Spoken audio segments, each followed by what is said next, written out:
What is up, my crypto friends? It's Crypto Jetta, and I'm back with another video. So before I dwell on the topic of this video, I just want to say thanks again to my new and existing subscribers for watching my content. Please know that I will definitely have more strategies available for you here in the future. And also, I'm also currently running a 500 sub $25 Bitcoin giveaway. If you haven't watched that video, I will have a link in the description for you. Also, you can follow me on Twitter. It's twitter.com/CryptoJetta, where I will post image of my strategies that I talk about. So let's go ahead and go to the topic of this video. So I made this image right here. I've categorized the different farms in MMFinance, and I pretty much ranked them as low risk, medium risk, and high risk farms. So let's start with the high risk farms. Any farm that have tokens of different projects paired with MMF or wrap CRO. So as you can see here, especially the ones that have very little liquidity, as you can see, this project here is 75,000, single USDC 1.5 million. Mima's CRO 775,000 worth. So yeah, any other project, because you got to realize these projects are trying to raise money. So what they do is they go to a native AMM like MMFinance, and they request to put a liquidity token on here to try to raise funds, right? So in return, investors like us get a huge return on the APR, as you can see here. Normally high risk farms will have huge APRs. So if we click on Mima's CRO APR calculator here, say if I were to put $1,000 worth of this LP token into the farm, in a day you can earn about $5.41, in a week $38, and within a month you done earn almost 20% of your return of investment, right?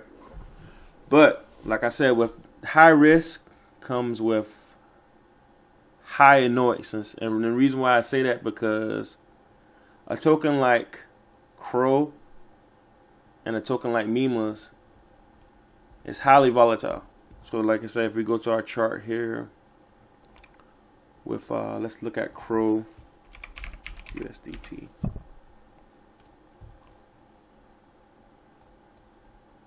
Well, CRO's not really that volatile compared to Mima's. I'm pretty sure if we looked at Mima's, but before I even do that, let's check out the let's look at the price action of CRO. Right now, in the last several days, it's just been consolidating between 50 cents and I'll say around about 43 cents, and it's been doing that for the last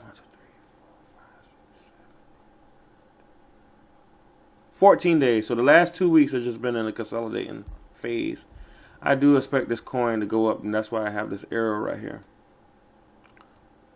But if some, major event happens, say for example this ongoing war with Russia and Ukraine, or like COVID-19, happens, it can potentially dip as well. We never know. So, but I think one day CRO might go back up to its all-time high, which was back in, let's see, which was back in November. In fact, I think CRO can probably go up to $1.50 one day, but we just have to wait and see. So, all right. So yeah, once again, like I said, high risk farms are any farms that have tokens of different projects paired with MMF or wrap CRO. And also, like I said, it has low liquidity compared to like these bigger farms that you see here that has like 106 million, 169 million, right? So those type of projects, I wouldn't say stay clear of them, but if you want to speculate, I would put a very low amount. Like if you want to participate, you can just, I would say like no more than $100, to be honest. Especially with low liquidity like this. All right, so let's go to medium risk farms. These coins here are considered medium risk. So the ones that have 1/2 stable coins in them, as you can see right here, for example, MMF USDT, which is Tether, MMF USDC, CRO USDC. I consider these as medium risk, and the reason why is you can still suffer from impermanent loss when it comes to these type of coins with 1/2 stable coins, but you won't suffer as much impermanent loss compared to something like this right here, where it's two non-native tokens. And what I mean by non-native tokens is native tokens. Native tokens on MMF, for example, will be MMF token because it's the native coin that is used on this ecosystem. And non-native tokens are pretty much simply like Ethereum, Bitcoin, CRO,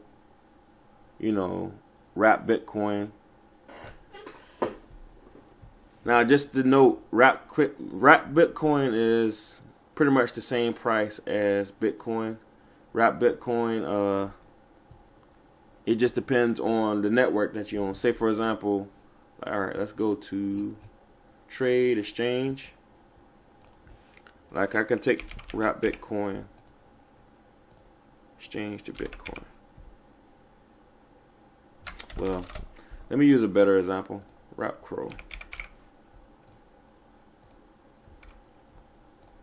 Now, if I had some Wrap CRO, I could exchange to regular CRO, so that way, when I send it to exchange like Binance or whatever, I can take that CRO and exchange it to Bitcoin. You can't take Wrap CRO and exchange it to regular Bitcoin on a regular exchange.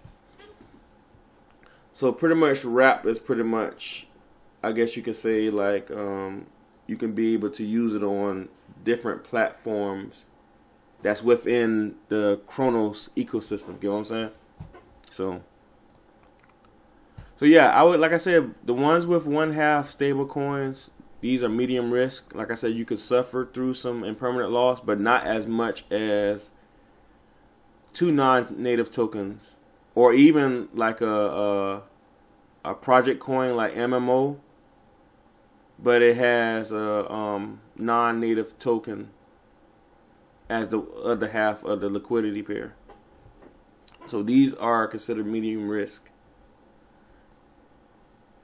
Now, the lowest risk farms. Now, don't get me wrong. Projects, when you dealing with even with low risk farms, you got to be extra careful, because I'm not saying that MMFinance is a rug pull, but you still have some projects that accept coins like these here, and they can run off with your money. But being that MMFinance is a credible AMM, or I guess you could say automated macro maker, and a credible decentralized app. Let's go back to farms real quick. You wouldn't have nothing to worry about as far as trying to, participate in these pools.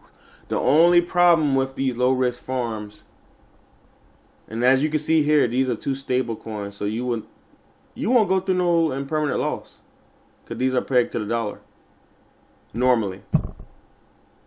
The only thing about low risk farms, it comes with low APRs. So as you can see here, USDC, USDT, the APR is 10%. And if you throw, when you throw $1,000 in there, you only earning 28 cents a day. But despite these low APRs, it still pay much higher than a traditional bank. If you think about it,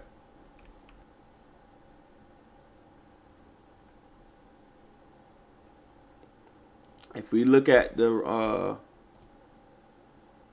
online savings account rates,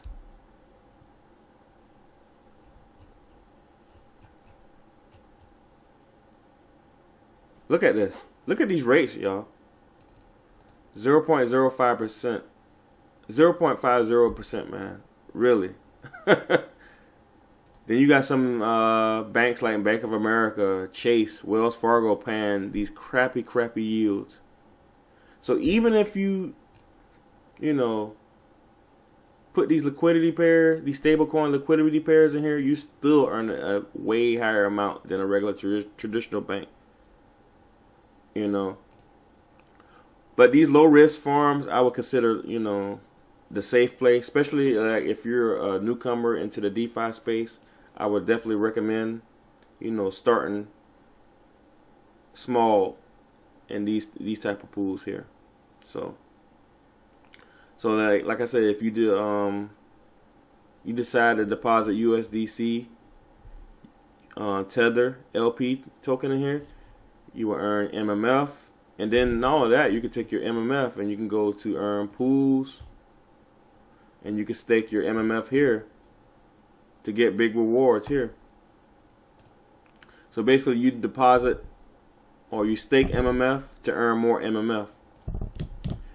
And me personally, being that this is a native token MMF, I won't hold these tokens long term. And the only reason is, whales can potentially manipulate the price when it comes to these native tokens.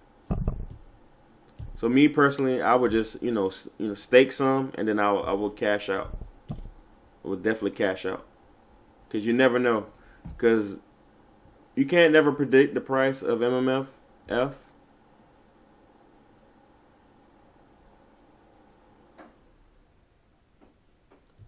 Let's look at the chart here.